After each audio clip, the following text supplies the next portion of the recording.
Im letzten Video habe ich Ihnen gezeigt, wie Sie mit Hilfe von Kreativitätstechniken alles, was in Ihrer Entscheidung für Sie wichtig ist, identifizieren können. Bei unserem laufenden Beispiel von Peters Jobwahl könnte das Beispiel oder diese Ziel in etwa so aussehen. Aber sehen, das sieht nicht wirklich übersichtlich aus. Was soll man damit machen? Haben wir versucht, das noch einer Liste darzustellen. Aber auch eine solche Liste ist nicht wirklich hilfreich. Erst einmal müssen Sie die Werte sauber formulieren, um Missverständnisse zu vermeiden. Was bedeutet denn Work-Life-Balance oder Verantwortung eigentlich genau? Was meinen Sie damit? Dann müssen Sie noch herausarbeiten, was am Ende für Sie wirklich zählt. Das sind üblicherweise 3 bis 7 sogenannte Fundamentalziele. Wie das geht, das zeige ich Ihnen in diesem 4. Video. Am Ende gebe ich Ihnen noch einige Ratschläge, wie Sie bei Ihrer anstehenden Entscheidung vorgehen können, Ihre Ziele zu strukturieren. Es ist sehr wichtig, seine Werte zu kennen. Sie müssen aber auch dazu in der Lage sein, diese Werte klar zu formulieren. Leider können das die wenigsten. In meinen Beratungsprojekten war ich zunächst überrascht oder eigentlich sogar geschockt, dass selbst führende Managerinnen und Manager oder Politikerinnen und Politiker erhebliche Probleme darin haben, ihre Ziele klar und eindeutig zu benennen. Eigentlich ist es aber kein Wunder. Wo können Sie denn sowas lernen? Häufig kommt auch die Frage auf, was sind die Ziele? Kommt so ein Geschwurbel wie von Peter im letzten Video. Ja, ich habe sie in den Mund gelegt. Was ist dir bei deinem Job wichtig, Peter? Ich will mit netten Leuten zu tun haben. Außerdem will ich endlich mal eine schöne eigene Wohnung haben, keine WG oder so. Klar, das wird was kosten. Dafür brauche ich ein gutes Gehalt. Aber trotzdem soll mir der Job Spaß machen und spannend sein. Sowas kommt als Antwort auf die Frage. In der Tabelle gerade sind sogenannte Werte, Values, dargestellt. Werte des oder der Entscheidenden umfassen alles, was diesem oder dieser wichtig ist. Werte sind Dinge, die wir durch die Entscheidung ultimativ erreichen wollen. Sie drücken aus, was uns wichtig ist und basieren auf Träumen, Wünschen und so weiter. Einige Werte sind universal und andere für einzelne Entscheidungen relevant. Auf jeden Fall ist es sehr nützlich, diese teilweise abstrakten Werte in Form von Zielen zu konkretisieren. Wissen Sie, wie man Ziele formuliert? Es ist eigentlich ganz einfach. Objekt plus Verb plus Präferenzrichtung oder möglichst viel oder möglichst wenig von etwas haben wollen. Die Präferenzrichtung gibt an, ob Sie eine geringe oder eine hohe Ausprägung eines Ziels anstreben. Häufig ist die Präferenzrichtung eindeutig, aber es macht dennoch Sinn, sie klar zu formulieren. Zunächst ein paar einfache Beispiele. Was bedeutet der Wert Geld? Einkommen maximieren oder ein möglichst hohes Einkommen haben. Was bedeutet der Wert Wohnung soll komfortabel sein? Wohnkomfort maximieren oder einen möglichst hohen Wohnkomfort haben. Was bedeutet der Wert ein gutes Netzwerk haben?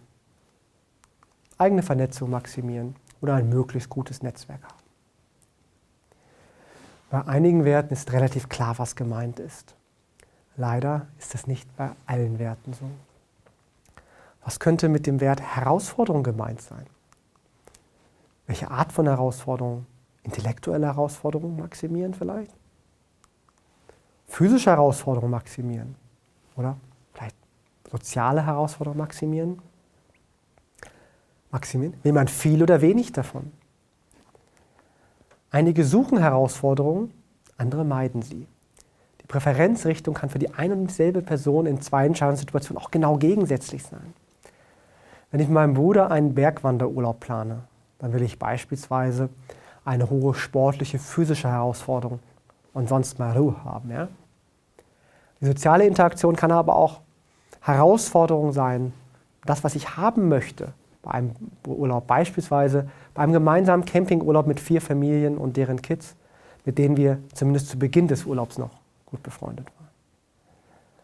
Da sollte ein Wert immer mit einem klaren Ziel formuliert werden, inklusive der Präferenzrichtung. Was bedeutet Work-Life-Balance? Einkommen maximieren oder Arbeitszeit maximieren? Irgendwie stecken da beide Ziele dahinter. Oder auch gegebenenfalls freie Zeit maximieren. Der Wert Work-Life-Balance wird häufig genannt bei Jobfragen. Es gibt aber ganz unterschiedliche Dinge, die damit gemeint sein können. Klar formulierte Ziele helfen dabei, Missverständnisse zu vermeiden. Beim Autokauf sagt jemand, das Auto soll einen guten Motor haben. Was bedeutet der Wert guter Motor? Leistung maximieren oder Spritverbrauch minimieren oder vielleicht Emissionen minimieren? Man weiß es nicht. Oder jemand, der viel beruflich herumfliegen muss, sagt, seine Wohnung solle nah am Flughafen sein. Hört man immer wieder. Wie kann der Wert mithilfe eines Ziels konkretisiert werden? Distanz zum Flughafen minimieren, das ist sicherlich nicht gemeint. Wahrscheinlich geht es doch darum, die Fahrzeit zum Flughafen zu minimieren oder die Fahrtkosten zum Flughafen zu minimieren. Wichtig, es gibt häufig nicht die eine richtige Formulierung. Sie können bei Ihren Entscheidungen selbst festlegen, mit welchen Zielen Sie Ihre eher abstrakt formulierten Werte konkretisieren. In einer Gruppenentscheidung ist es immer besonders wichtig, die Werte als klare Ziele zu formulieren, um sicherzustellen, dass wirklich alle unter einem Ziel das Gleiche verstehen. Andernfalls reden sie einander vorbei. Am besten versuchen Sie jetzt direkt mal Ihre Werte in Ihrer Entscheidung als klare Ziele zu konkretisieren. Oder alternativ die Werte in unserem fortlaufenden Beispiel von Peters Jobwahl. Mittlerweile haben wir die Werte als klare Ziele formuliert. Sie können ja aber nicht alle diese Ziele verfolgen, sondern höchstens so 20 oder 30, sonst werden Sie narrisch. Ja? Was sind denn jetzt die Ziele, die Sie in Ihrer Entscheidung nutzen sollen? Was ist am wichtigsten? Das entscheiden Sie. Und ich zeige Ihnen jetzt, wie das geht. Warum schauen Sie dieses Video an? Weil ich lernen will, wie ich am besten eine Karriereentscheidung treffen soll. Warum wollen Sie das lernen? Weil ich dann hoffentlich eine bessere Jobwahl treffen werde. Warum ist Ihnen das wichtig? Weil ich dann einen guten Start ins Berufsleben haben werde. Warum ist Ihnen das wichtig? Weil ich dann gute Karrierechancen habe. Warum ist Ihnen das wichtig, eine gute Karriere zu haben? Ja, weil ich dann mich und meine Familie finanziell absichern kann. Warum ist Ihnen das wichtig? Weil es so ist. Verdammt nochmal, Siebert, verstehen Sie das nicht? Mir ist es einfach wichtig. Genau an dieser Stelle haben Sie einen Wert ausgesprochen. Etwas, was für Sie am Ende wirklich zählt.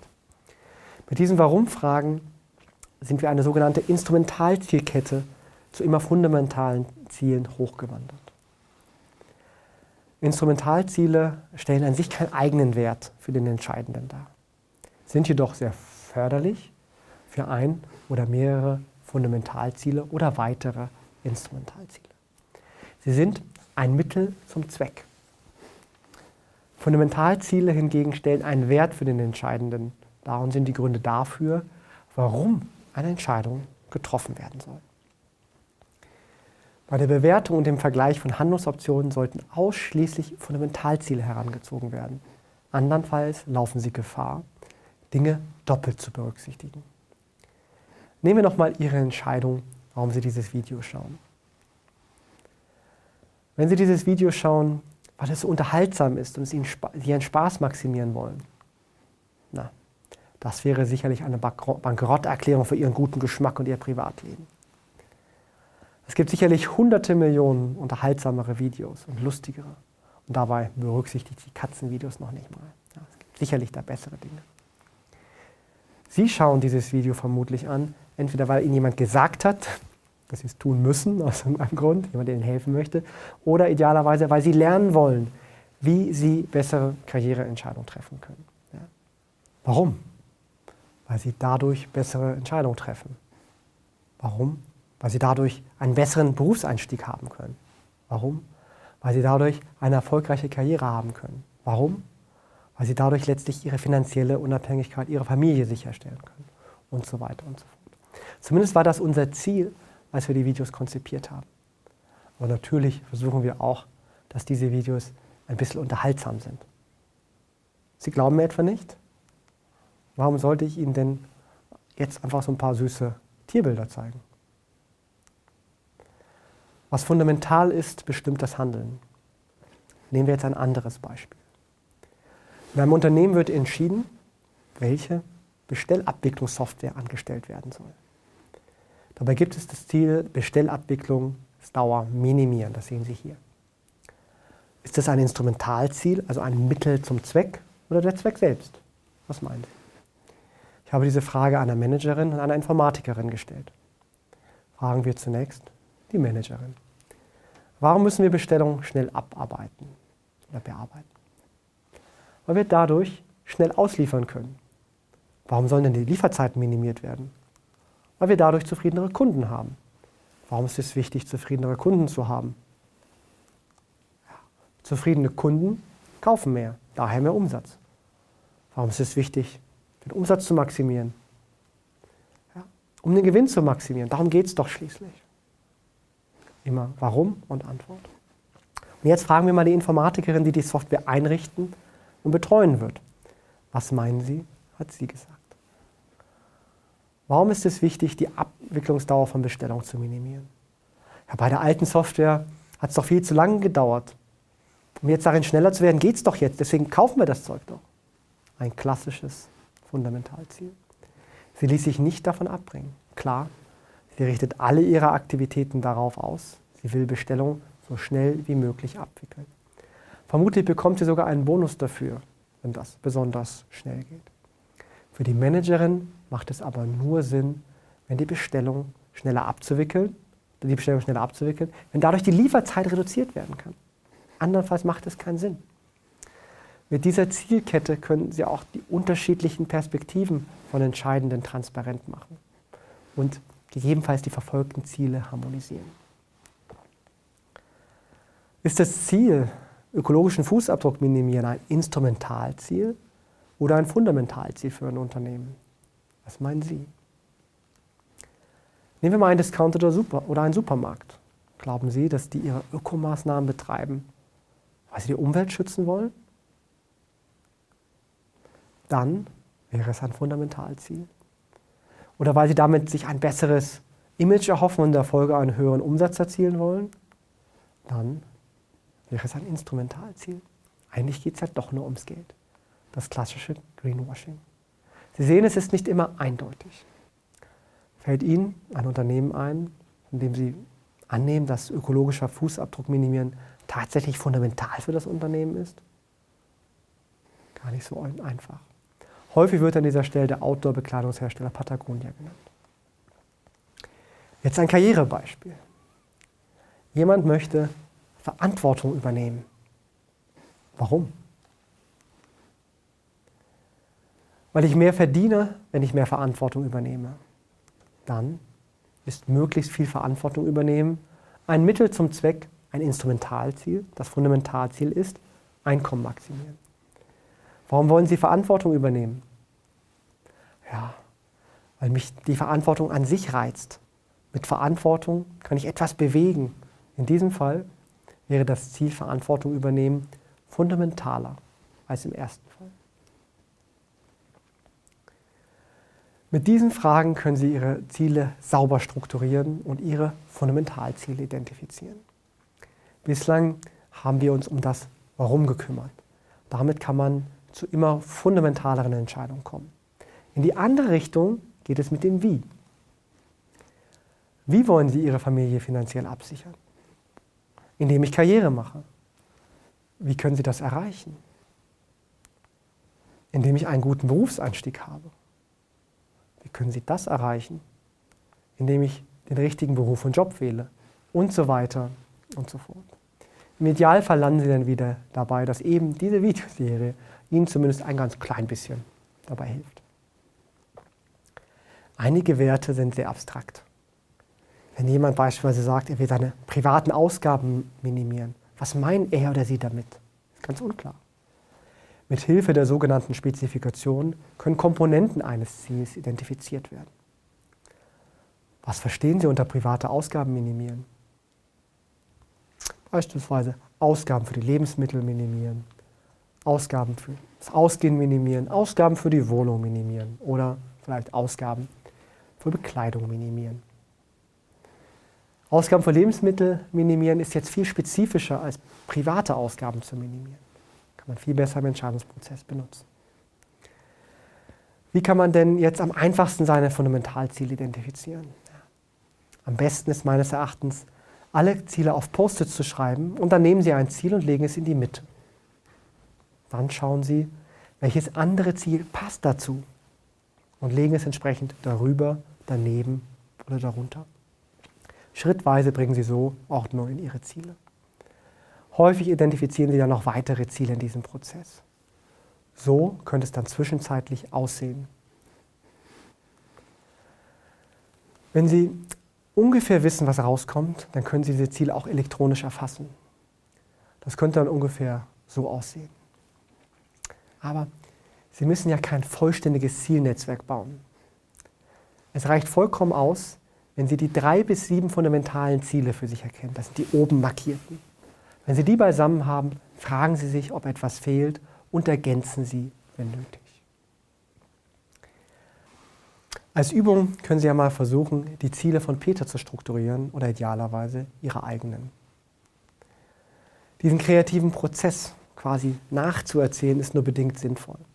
Für Peters Jobwahl haben wir daher einen fiktiven Dialog zwischen Peter und einem Entscheidungsspezialisten angeführt, der die genannten Fragetechniken anwendet. Da können Sie dann sehen, wie sich das eine aus dem anderen ergeben hat. Wenn Sie die Details lesen wollen, halten Sie das Video bitte kurz an oder lesen Sie die Sachen im Paper durch. In dieser Abbildung ist jetzt Peters Zielnetzwerk dargestellt. Alle Ziele tragen letztlich zur Maximierung des strategischen Ziels Lebensqualität maximieren bei, welches auf der ersten Ebene dargestellt ist. Dieses über allen Zielen schwebende strategische Ziel braucht man nicht unbedingt. Für uns ist interessant die zweite Ebene. Da geht es um die eigentliche Entscheidung. Dort finden Sie die Ziele, die alle nach Peters Aussage fundamental einzuordnen sind. 2 Ziele werden im Zielnetzwerk noch mit weiteren fundamentalen Teilaspekten genauer spezifiziert: Maximierung des Einkommens und Maximierung des Freizeitnutzens. Instrumentalzielbeziehungen finden sich beispielsweise unterhalb des Ziels, Möglichkeiten zur beruflichen Weiterentwicklung maximieren, sowie unter dem Teilaspekt Gesamtmenge an nutzbarer Freizeit maximieren. Finden Sie heraus, welche Ziele bei Ihrer Entscheidung am Ende wirklich für Sie zählen. Starten Sie bei einem Ziel und fragen Sie, warum dieses Ziel so wichtig ist. Wenn es für Sie wichtig ist, weil es eben wichtig ist, dann haben Sie ein Fundamentalziel identifiziert. Wenn Ihnen ein anderes Ziel einfällt, dann wiederholen Sie den Schritt so lange, bis Sie ein Fundamentalziel identifiziert haben. Sie müssen nicht ein ganzes Netzwerk aufbauen. Wie gesagt, wichtig ist, dass Sie für sich erkennen, worum es in Ihrer Entscheidung wirklich geht. Und das sind üblicherweise 3 bis 7 Fundamentalziele. Meine Empfehlung ist, dass Sie es wirklich einmal intensiv für Ihre anstehende Karriereentscheidung machen. Danach können Sie Ihre Fundamentalziele bei jeder Karriereentscheidung heranziehen und, wenn nötig, modifizieren. Aber glauben Sie mir, so schnell ändern sich Ihre fundamentalen Ziele nicht. Forschungen zeigen, dass Menschen, die ihre Ziele kennen, bessere Entscheidungen treffen und in der Folge zufriedener mit ihrem Leben sind. Es lohnt sich also. Packen Sie es an.